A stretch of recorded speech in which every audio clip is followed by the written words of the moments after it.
What's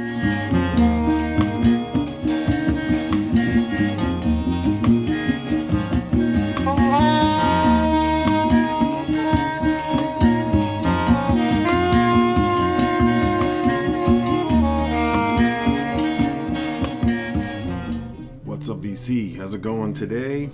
I'm back at you with a new video about 11 attainable original pressings under $30. This is my third video in this series. This is the folk edition.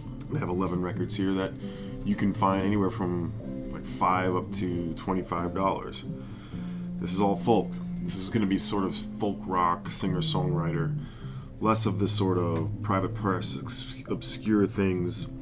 This will be a little bit on the psych folk side, but mainly instrument or mainly vocal-driven folk music from the 60s and 70s.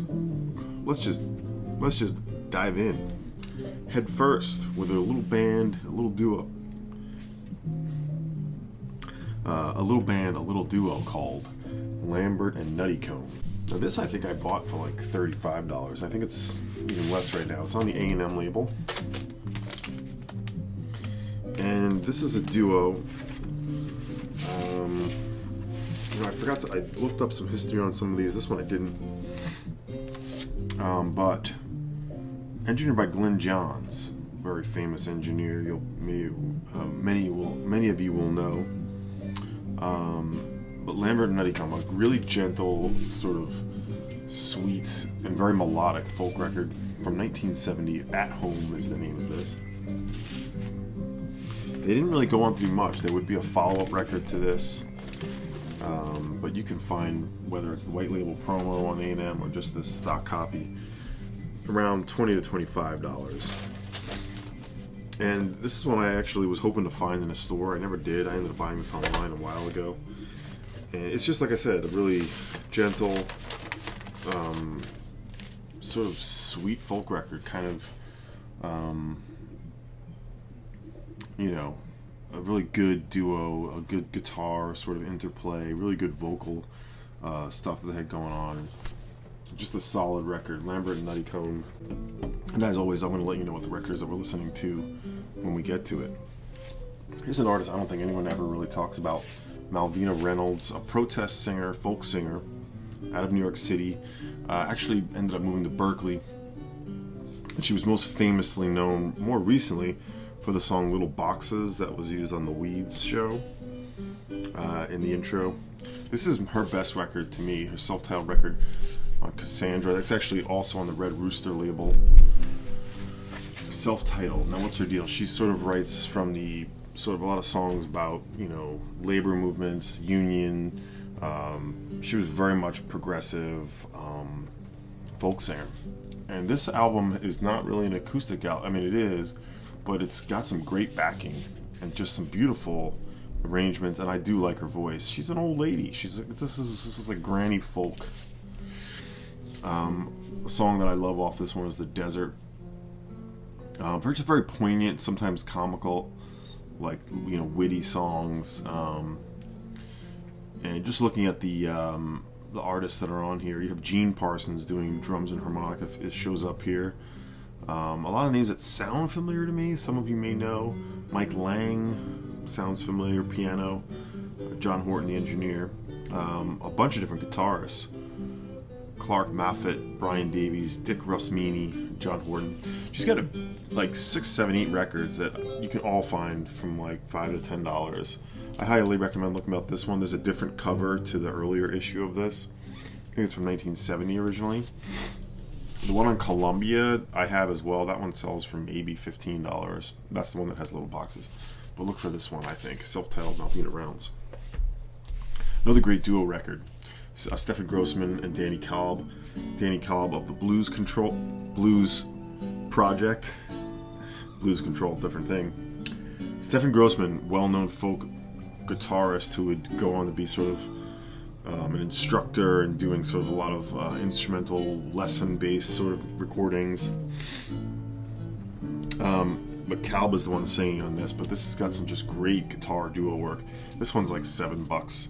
This song here, singing songs on the song, really lovely. This is on Cotillion, the Atlantic imprint of Cotillion. Also features Art Koenig, who's a jazz upright percussionist. 69. I'll show you the well-known Cotillion label. I actually don't see this album very often, but like if you look this up online, you'll find it in a heartbeat. Definitely some blues-based music, but and a little bit of psychedelia thrown in there, but mostly just a really good duo record. Kalb's vocals I do dig, and Grossman doing that sort of, adding in this sort of nice guitar interplay. Really good. I mean, none of these records are like all-time favorites, but these are solid folk records, and it's nice to get clean originals for $10, $15. This one, like I said, even under 10.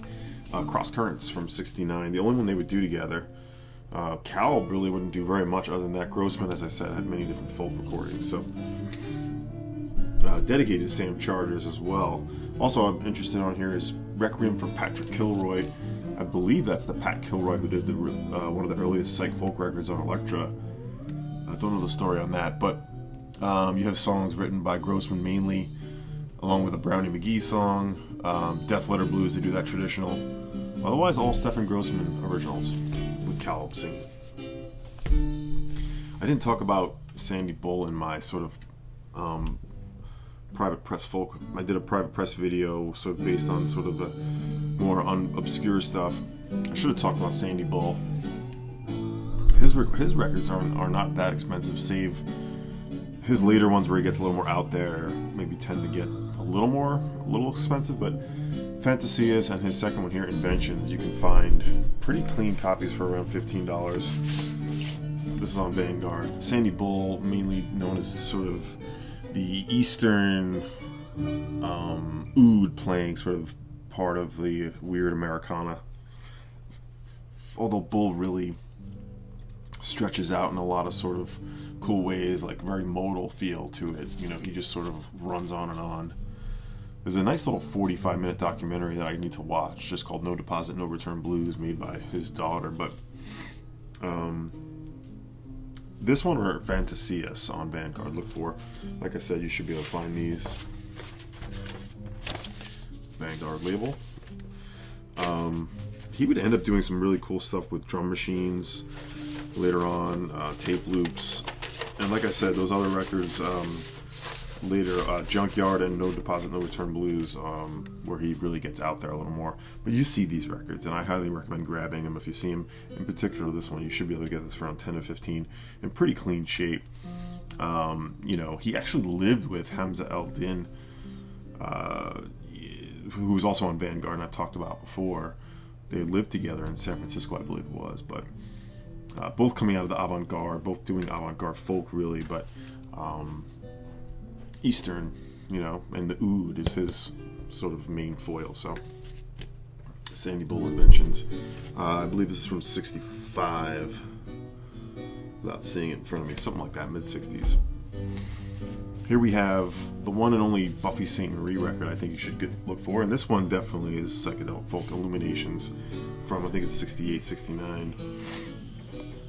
Produced by Maynard Solomon and Mark Roth. This one really shows her messing with electronics and Moog, and it works. Her voice is not for everyone, but on this one, with what they're doing, really cool. Better to Find Out for Yourself is the song for me that I love the most.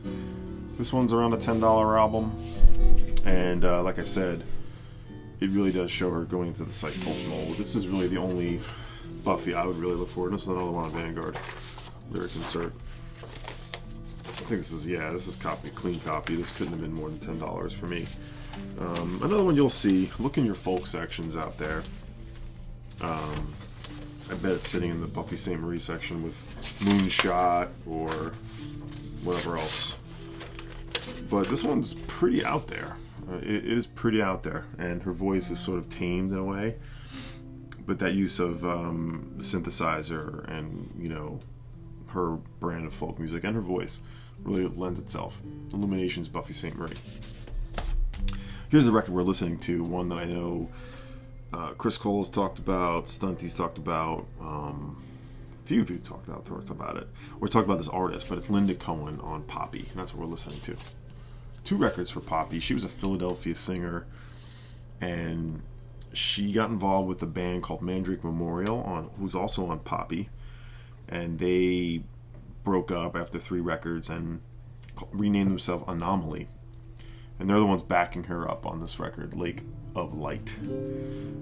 Either this one or her previous effort for Poppy are worth getting. This one, again, around $10 or less, maybe even $5, but really good. There's that, you heard the synthesizer that comes on here, very subtly done, really well done. Produced by Craig Anderton, who was in the Mandrake Memorial, and mainly it's another guitarist, Linda Cohen. Really great restraint on this record. This is from, I think, 71, and it is the Poppy label. I think this has the original Poppy in it. Of course, Poppy, most well known as the Townes Van Zandt's label. Some other really good stuff on that, including these Linda Cohen's. The 2 records on Poppy. There's a third, which I haven't heard. I don't have that, but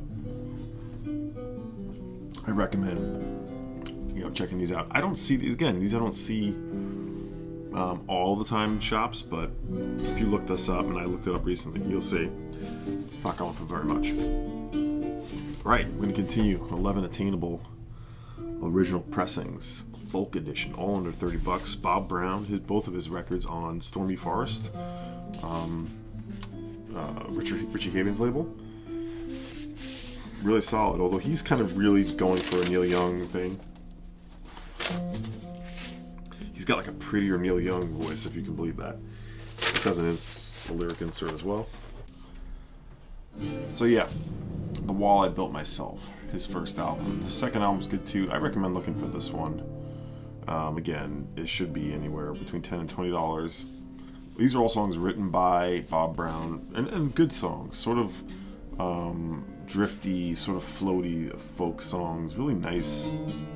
Nothing too harsh on this. Again, if Neil Young could sing in a better way, in a sense, this is what you get. His voice will remind you of Neil Young right away. He does like a really cool falsetto that I like. But here we go. Bob Brown, The Wall I Built Myself on Stormy Forest. Here's the one and only record by this group that I love. I think Mazzy's talked about this artist. It's Ian Matthews and his Southern Comfort, Matthews Southern Comfort. Coming out of Fairport Convention, Ian Matthews started this band. 2 or 3 Matthews Southern Comfort records, and then they would change their name. He would leave and they would stay Southern Comfort. This is on Decca. This is a nice clean copy. I remember getting this at a record fair for like maybe $8, and I'm sure some of you have seen this out there. I don't recommend the other ones. They don't really do as much for me, but I recommend these. I believe they're on Vertigo in the UK. And this is sort of a country rock flavor, folk country rock. The cover looks very psychedelic. It's not really, but a really well recorded record. This one sounds quite good. Yeah. The cool thing about this too is the Fairport members are backing him up on this. So Richard Thompson's all over this, as well as the other guys. I think this is from 1970 on Decca, self-titled Matthews Southern Comfort. Speaking of Neil Young a minute ago, here's the original Crazy Horse, known as the Rockets, on White Whale. Now these guys, this was the band that Neil Young saw. Love the White Whale label. I always like showing the White Whale label. Neil Young saw this band in a club, got on stage with them, whatever, and said, they made this album for White Whale, and he was like, hey, can you guys come back me up on some songs, and you can still do the Rockets record. And the members in the Rockets who would go to Crazy Horse, wasn't all of them, it was Danny Whitten, Ralph Molina, Billy Talbot.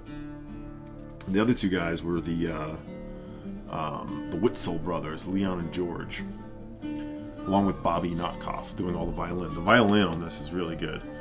Very out there stuff, and there's definitely psychedelic and rural rock that enters into this. So Neil took Whitten, Talbot, and Molina, and they made Everybody Knows This Is Nowhere. And the next thing you know, they're going out on tour with them, and the Whitzel brothers were like, I think we lost our band. And they did.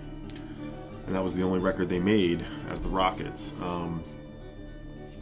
On that album, Everybody Knows This Is Nowhere, they do a song, Requiem Running Dry, or Running Dry Requiem for the Rockets, and it features Bobby Notkoff on violin. You'll remember on that track, there's some, that's like my favorite song off Everybody Knows This Is Nowhere. Well, the whole thing's amazing, but that track, really awesome, and Notkoff is the one doing the violin on here.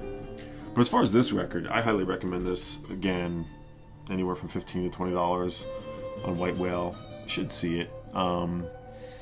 Again, this one kind of goes with the psychedelic territory, but primarily a folk-based record. Danny Whitten would die in '72 from, well, wasn't from heroin, but he was a heavy heroin user, and that was what sort of sent Neil into his ditch. But of course, Whitten and Molina and Talbot still with Neil Young today.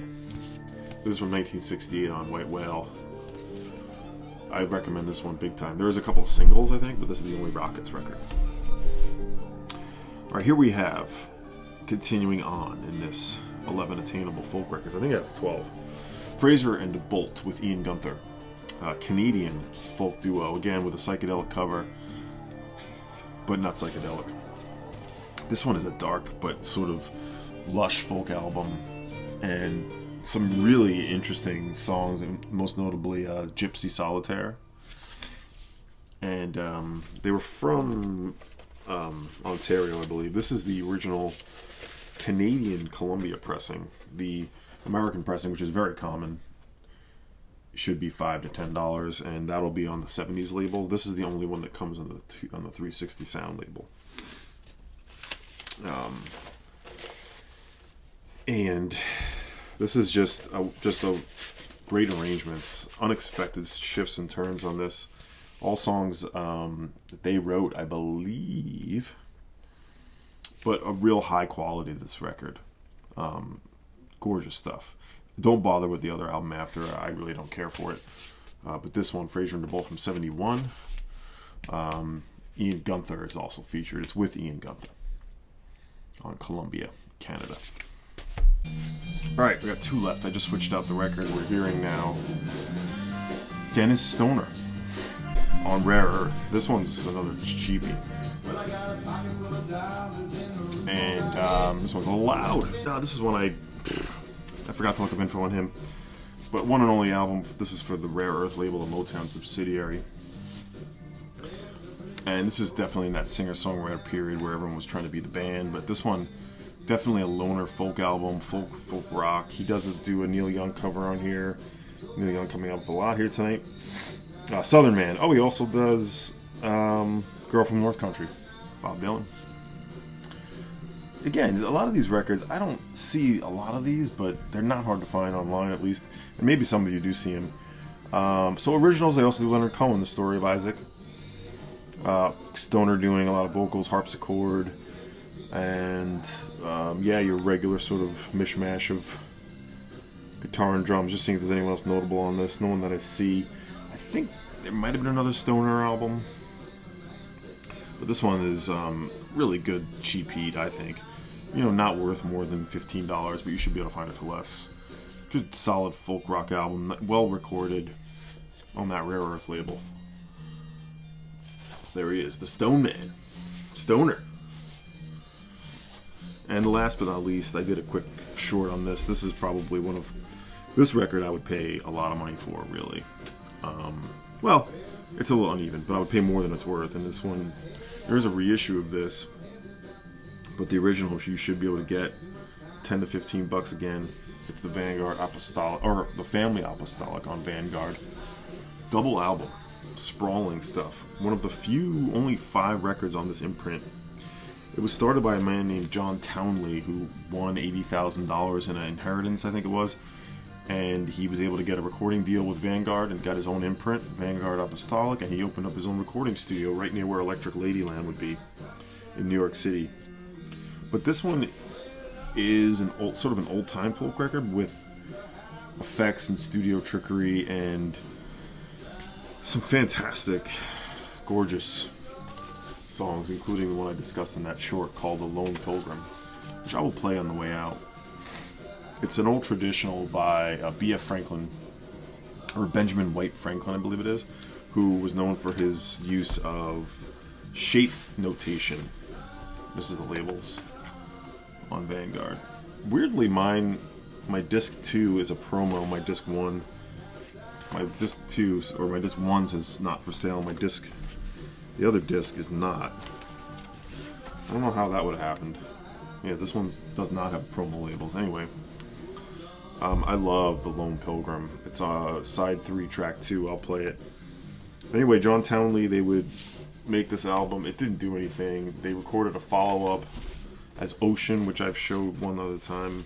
That was an archival release that came out a couple of years ago, and they renamed it Ocean and put that out as Ocean. That's good, but look for this one. There's a Light in the Attic, or one of the Light in the Attic subsidiaries, Modern Classics, did a reissue of this, but you can find the original for like $10.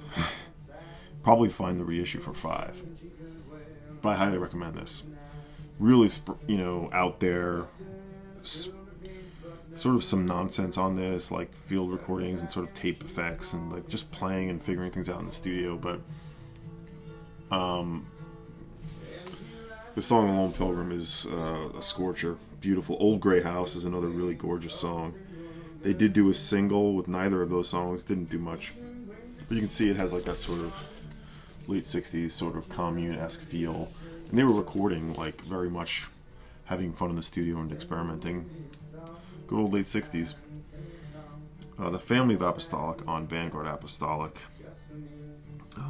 Wonderful. Real fun, real adventure on this one. And I will play The Lone Pilgrim going out. That's all of my... wasn't 11, it was 12 today. Attainable original pressings. I will do more of these. We'll see how many of these I have in me. I can think of at least a few other genres to do. And in the comments, I mean, I'm sure there's stuff I don't have or maybe do have, didn't think of. There's lots of cheap folk records, whether they're out there, avant-garde, or just straight, or old-timey. Hit me back. Let me know. Hope everyone's doing well and swell out there. Much more to come. See you next time, and take care.